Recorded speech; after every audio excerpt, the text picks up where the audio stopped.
Bonjour Jean-Paul. Bonjour Agnès. Alors, je vais parler un petit peu de Jean-Paul Kirk avant que tu évoques ton actualité, l'exposition à Horizon. Jean-Paul et moi, on a beaucoup travaillé ensemble pendant des années, depuis combien d'années, Jean-Paul? Oh, le siècle dernier, c'est ça. Jean-Paul a été mon partenaire sur beaucoup d'opérations autour de Peuple et Culture, était donc l'association dont s'occupait Jean-Paul. Donc le dialogue entre les cultures. On a accueilli des auteurs, des artistes. Je dis on, c'était l'association Peuple et Culture. Et on a vécu ça ensemble, beaucoup de choses que je ne vais pas évoquer ici. Et puis avec ce siècle-ci, une nouvelle vie pour Jean-Paul, une nouvelle association, Labo de Babel, mais c'est à peu près la même chose. Enfin, tu vas nous expliquer le fil qui court entre ces deux. Et puis enfin, tu nous parleras de l'exposition donc, qui se tient en ce moment à Horizon avec Amadou Gaba, qu'on a connu. Enfin voilà, on va évoquer tout ça. Alors Jean-Paul Kirk, oui. Est-ce que tu peux nous parler de ta nouvelle association et puis de tout ce chemin parcouru, un petit résumé, en particulier à Pont-à-Lézanne ici? Oui, donc en fait je suis en retraite depuis maintenant 3 ans et donc j'ai patiné pendant un certain temps pour me restabiliser là, et donc on a créé une nouvelle association qui s'appelle les Labos de Babel Monde. Et donc les Labos de Babel Monde, il y a des gens, enfin c'est le réseau un peu des gens qui étaient à l'international. Donc Peuple et Culture, c'était aussi une association de solidarité internationale, de dialogue des cultures, etc. On était très impliqués, enfin, dans le franco-allemand, enfin je parle de l'Union Peuple et Culture au niveau national, mais aussi avec des relations particulières avec les pays du sud de la Méditerranée, les ex-pays de l'Est, etc. Et donc, il y avait une richesse de contacts qui fait que... Un réseau, voilà, on faisait aussi ça pour le plaisir de créer ensemble quelque chose, voilà. Et donc, on n'a pas pu s'arrêter et on a continué avec plaisir à soutenir par exemple l'organisation de fêtes des langues du monde un peu partout en France. Donc il y a le collectif Langue du Tonnerre auquel on a adhéré là, qui organise évidemment la fête des langues du monde à Brest. Qui a lieu sur la place de la Liberté. Soit le dernier samedi de mai, soit le premier samedi de juin. C'est un rendez-vous depuis bientôt 15 ans, on va dire. Voilà. Et donc il y a des fêtes des langues du monde. Alors d'abord on a piqué l'idée à Toulouse, il faut rendre quand même aux amis du Carrefour Arnaud Bernard la paternité de ce type d'action. Donc à Toulouse, c'est tous les métèques sur la place du Capitole, et donc on a fait toute la richesse de la population étrangère. Tu peux donner un chiffre à peu près de nombre de langues parlées du coup, puisque ça passe par les langues. À Brest, c'est-à-dire enfin moi je pense qu'il doit y avoir plus d'1 centaine de langues. Je ne veux pas dire que les 100 langues sont représentées à la Fête des langues du monde, parce qu'il faut être un peu organisé en association, etc.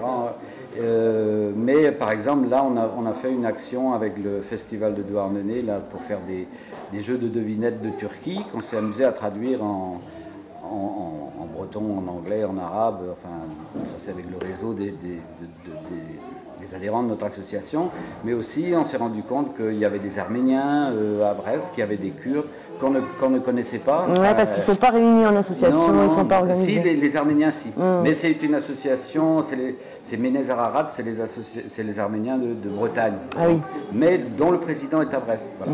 Et donc on ne se rend pas compte de la richesse de la diversité linguistique dans une ville.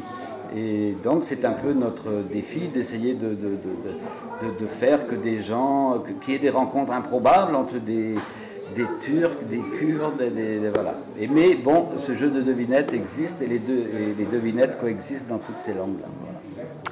Alors pour préciser ce dont tu vas nous parler, on va parler d'Amadou Gaba, Bogolans que tu as mis dans le hall d'Horizon.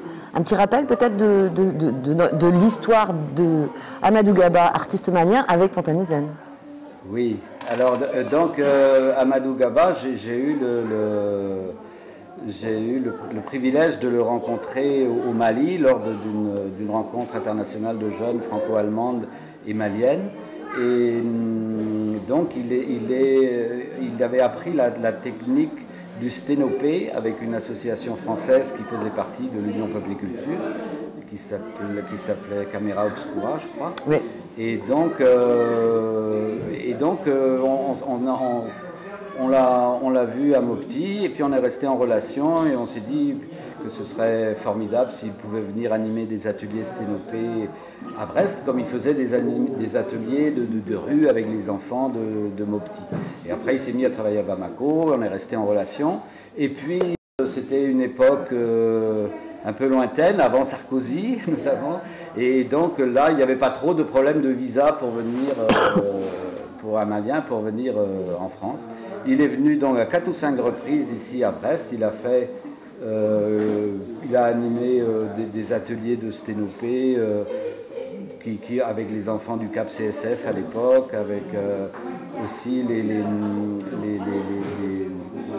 gens de Carlivette, voilà. Et puis donc il y a vraiment une collection de sténopés. Donc les sténopés, c'est des photos faites avec des boîtes de conserve. Et donc on ne peut pas voler une photo à quelqu'un. Il faut que la personne pose et se donne au photographe pendant 1 minute ou 2. Voire même, s'il y a de la brume à Brest, ça peut durer 10 minutes. Voilà. Et donc c'est des photos complètement magiques. Hein. Enfin, je vous invite à aller les découvrir dans la vitrine de l'entrée du Centre social Horizon. Donc, voilà. Donc ça, c'est un des aspects du travail d'Amadou Gaba. Et l'autre travail, l'autre corde à son arc, on va dire, c'est de faire des teintures végétales. Des teintures végétales, ça s'appelle des bogolans, donc c'est dans les tons noirs, marron, blanc, etc. Et donc là, il fait des créations pour diverses associations. Il a fait beaucoup de créations pour Peuple et Culture, par exemple. C'est les bannières qui étaient installées sur l'hôtel de ville, en noir et blanc, et en marron, ou sur l'hôtel des impôts, où il y en a eu aussi devant le cours d'Ajo, etc. Et ces bannières-là sont toujours disponibles et ne demandent qu'à être d'ailleurs installées sur les murs des villes de France, d'Europe et du monde. Donc ça, c'est une... Mais celles qui sont présentes ici... Alors, celles qui sont présentées ici, c'est une commande de notre association, donc les Labos de Babel Monde. C'est donc on a répondu à un appel à projet de la Fondation Annaline, qui est un organisme qui regroupe qui essaie de faire la promotion de la société civile dans les pays de la rive sud de la Méditerranée, avec le soutien de la société civile en Europe. Voilà, pour faire court. Et donc là, l'idée, c'était de faire un totem contre le racisme en partant de la phrase de Manu Dibango. Donc on ne peut pas peindre du blanc sur du blanc, du noir sur du noir. Chacun a besoin de l'autre pour se révéler. Et donc on s'est amusé pendant, disons, toutes les années où j'ai travaillé sur le quartier de Fontanizen. On s'est amusé justement à la faire traduire dans un maximum de langues. Donc ça va des langues de France, donc le breton, l'alsacien, le corse, etc., le catalan, aux langues d'Europe, hein, donc toutes les langues d'Europe, les langues d'Afrique, il y en a beaucoup aussi, les langues d'Asie, et on continue notre chantier avec les langues du Pacifique. Par exemple, on vient d'avoir avec un organisme de promotion des langues kanak, parce qu'il y a plusieurs langues kanak en Nouvelle-Calédonie, et ils nous en ont envoyé, je crois, 9 des traductions dans 9 langues différentes. Voilà. Donc c'est dans le domaine du symbolique, hein, c'est pas ça qui va faire que les gens peut-être deviendront moins racistes. Et la phrase, c'est: on ne peut pas peindre du blanc sur du blanc. du noir sur du noir, chacun a besoin de l'autre pour se révéler. Et donc c'est un musicien franco-camerounais, Manu Dibango, qui joue du saxo là, qui a sorti cette phrase-là. J'ai trouvé ça dans Ouest France dans les années 80. à la fin du XXe siècle, on va dire. Et puis c'est vrai que ça sonne bien, ça montre l'intelligence de toutes les langues du monde et qu'il n'y a pas trop de l'intelligence de toutes les langues du monde pour essayer de trouver des solutions pour vivre mieux, tout simplement, pour vivre voilà. Et donc, en tout cas, les gens, par exemple, là, lors de l'opération Porte Ouverte au centre Horizon, il y avait une association comorienne qui me dit mais comment ça se fait, c'est un scandale, c'est pas traduit en comorien la phrase de Manu Dibango. Et donc maintenant, ça va être traduit en comorien à cette occasion-là. Du coup, cette exposition est visible à Horizon jusqu'à quand? Jusqu'à la mi-octobre, on va dire. Jusqu'à mi-octobre. Ouais. Avec les sténopées, donc. Oui. J'étais en train de remarquer que les autres, ceux qui ne sont pas encore exposés là-bas, ils sont à demeure. Non, mais ils en redemandent. Ah oui, je sais, donc il faudra... Oui. Voilà, et bien, merci pour tout ça, Jean-Paul. Je pense qu'on a eu suffisamment d'informations, et puis on complétera s'il le faut. Donc l'exposition est visible au Centre social Horizon jusqu'à mi-octobre.